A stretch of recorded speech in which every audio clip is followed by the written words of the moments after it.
안녕하세요. 오늘은 선생님과 함께 정수와 유리수 영역 중 중영역인 정수, 그 중에서도 정수 체계와 수직선에 대해서 공부를 하겠습니다. 오늘 우리가 배울 것은요, 어떤 수들을 정수라고 하는지, 또 정수들을 수직선에 나타내는 방법에 대해서 살펴보도록 하겠습니다. 먼저 어떤 수들을 우리가 정수라고 할까에 대해서 생각을 해보려고 합니다. 초등학교 때 기억을 떠올려 보면 우리가 어머니와 같이 처음에 수를 배우기 시작했죠. 수를 배울 때 우리가 가장 먼저 배운 수는 2분의 1 또는 3분의 1과 같은 수들이 아니었습니다. 어떤 수들을 먼저 배웠죠? 그렇죠. 우리가 사과 하나, 사과 둘, 사과 셋과 같은 1, 2, 3을 먼저 배웠습니다. 1, 2, 3. 그리고 사과가 하나도 없는 이런 접시를 보고는 어떤 숫자를 배웠나요? 그렇죠. 0이라는 숫자를 배웠습니다. 그래서 우리가 1, 2, 3과 같은 수들을 자연수라고 부르고요. 그 다음에 하나도 없다는 의미에 가진 숫자 0은 그냥 0이라고 불렀죠. 근데 이것뿐만이 아니라 다른 수들도 존재를 해요.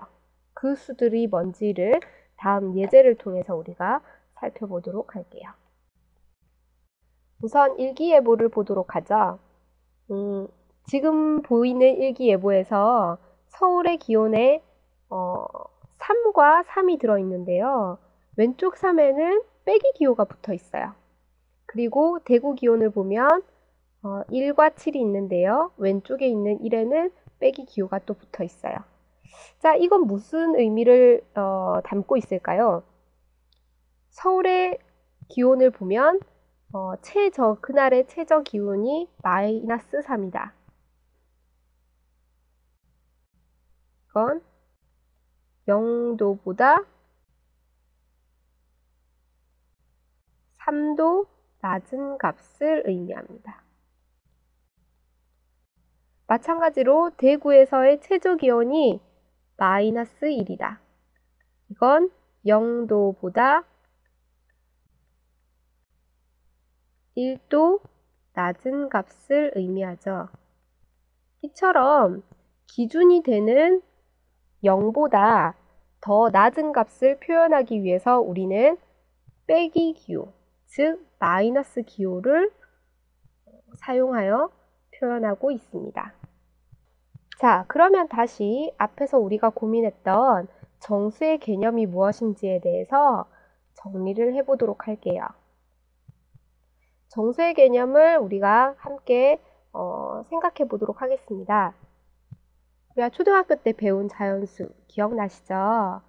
1, 2, 3, 4와 같은 수들을 우리가 자연수라고 하고요.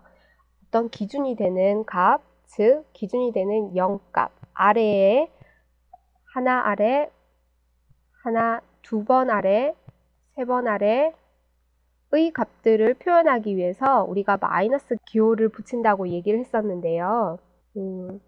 이때 이 마이너스 기호가 붙어 있는 수들과 구분하기 위해서 원래 우리가 알고 있었던 자연수에는 플러스 기호를 붙여서 쓰기도 합니다.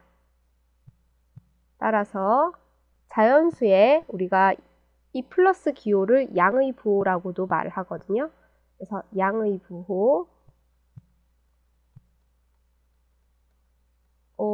붙인 수와 또 자연수에다가 음의 부호, 마이너스를 음의 부호라고 일컫기도 합니다. 음의 부호를 붙인 수, 또 아무것도 없다는 의미의 0을 통틀어서 우리는 정수라고 부릅니다. 다시 정수를 살펴보면요. 자연수 1, 2, 3, 4 이것들을 마이너스 부호, 음의 부호가 붙은 것과 구분하기 위해서 앞에다가 플러스 기호를 붙여서 표시하기도 한다고 하였습니다. 이런 수들을 우리가 자연수라고 부르고요. 다른 말로는 양의 부호가 붙은 정수라고 해서 양의 정수라고 합니다. 이와 반대로 마이너스 부호가 붙어 있는 자연수들도 있습니다. 마이너스 1, 마이너스 2, 마이너스 3, 마이너스 4와 같은 수들을 우리는 음의 부호가 붙은 정수라고 하여 음의 정수라고 표현합니다. 또 양의 정수, 음의 정수는 아니지만 아무것도 없다는 의미의 숫자인 0까지 포함하여 이 모든 수들을 다 정수라고 부릅니다. 자, 그럼 문제 1번에 나와 있는 가로 안에 있는 여러 가지 수들을 우리가 분류를 한번 해보도록 하겠습니다. 정수에는 금방 살펴봤듯이 양의 정수가 있고요.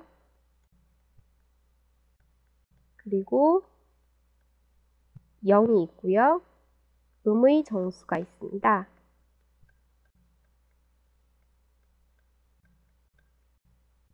자, 1번 양의 정수들을 한번 찾아보도록 하겠습니다.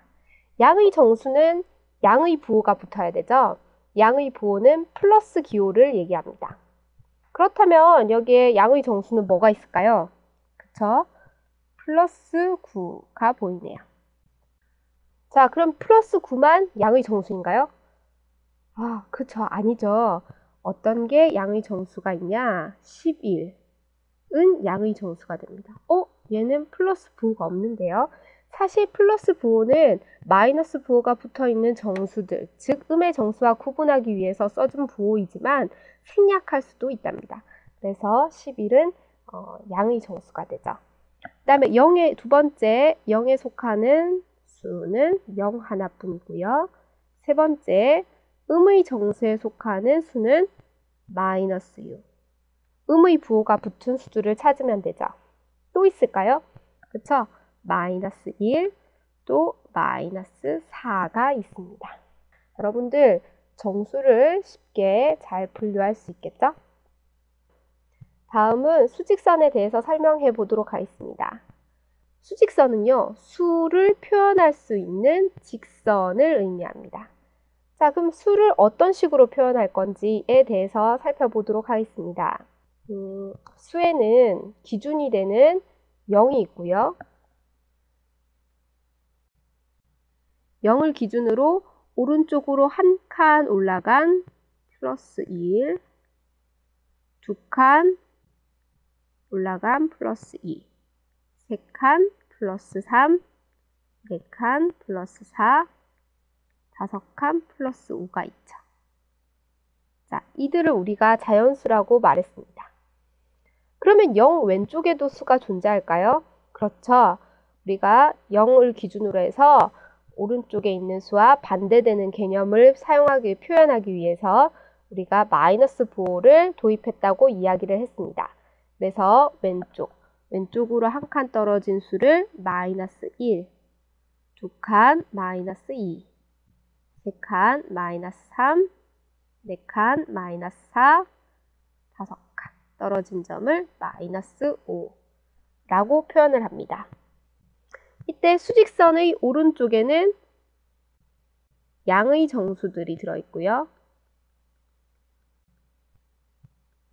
수직선의 왼쪽에는 음의 정수들이 들어있음을 알 수 있습니다. 자, 다음 정수를 수직선 위에 나타내 보도록 하겠습니다. 우선 수직선의 어떤 수들을 표현하기 위해서는 기준이 되는 점을 먼저 잡아줘야 되는데요. 기준은 항상 0입니다. 어느 점을 0으로 잡을지를 먼저 선택을 해야 되는데요. 지금 마이너스 5에서부터 플러스 4까지를 수직선에 모두 표현하기 위해서는 0은 중심 쪽에 잡아주는 것이 좋겠네요. 그래서 가운데에 한 점을 0으로 잡겠습니다. 그렇다면 마이너스 5를 표현해 보도록 하겠습니다. 마이너스 5는 0을 기준으로 해서 마이너스면 왼쪽으로 가야 되겠죠. 왼쪽으로 5칸 떨어진 점을 얘기합니다. 여기서부터 하나, 둘, 셋, 넷, 5칸 떨어진 이 점이 바로 마이너스 5의 위치가 됩니다. 그렇다면 플러스 4는요. 플러스가 붙었으니까 오른쪽으로 4칸, 하나, 둘, 셋, 4칸 떨어진 점이 바로 플러스 4가 되겠죠. 마이너스 3은요. 마이너스가 붙었으니까 0을 기준으로 왼쪽으로 3칸, 하나, 둘, 셋, 3칸 떨어진 점이 마이너스 3이고요. 플러스 3은요. 0을 기준으로 해서 플러스니까 오른쪽으로 하나, 둘, 3칸 떨어진 지점이 바로 플러스 3이 됩니다. 정수를 수직선에 나타내는 방법은 플러스는 0을 기준으로 오른쪽, 플러스는 오른쪽, 마이너스는 왼쪽으로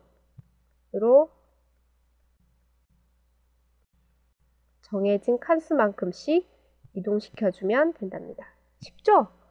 기준이 어디라고요? 그쵸. 0을 기준으로 하면 된다. 이 얘기입니다. 넘어가도록 하겠습니다. 오늘 배운 것들을 정리해 보도록 하겠습니다. 오늘 우리는 정수가 뭔지에 대해서 배웠고요. 그리고 정수를 수직선에 표현하는 방법에 대해서도 살펴봤어요. 정수는 3가지로 분류가 될 수가 있는데요. 첫 번째, 1, 2, 3, 4와 같은 수들을 우리가 뭐라고 불렀죠? 그쵸?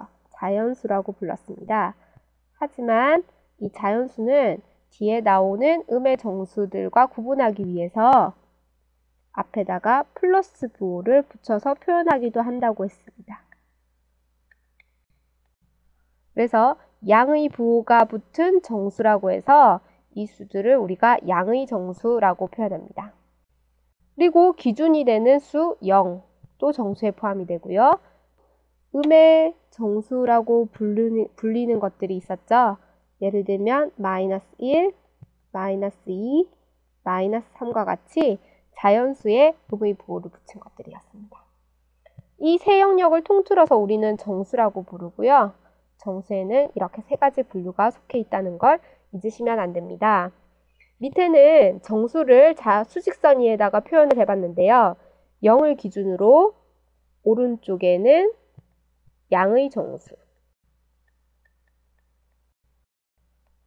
그리고 왼쪽에는 음의 정수들이 위치하고 있습니다. 오른쪽으로 갈수록 한 칸씩 1만큼씩 커지고 있다는 것을 알 수 있고요. 왼쪽으로 갈수록 1만큼씩 작아진다 라는 사실을 우리가 알 수가 있겠죠. 자, 오늘은 여기까지 공부를 했습니다. 확인학습 문제를 풀면서 다시 한번 여러분이 배운 것들을 복습해 보도록 하세요. 수고하셨습니다.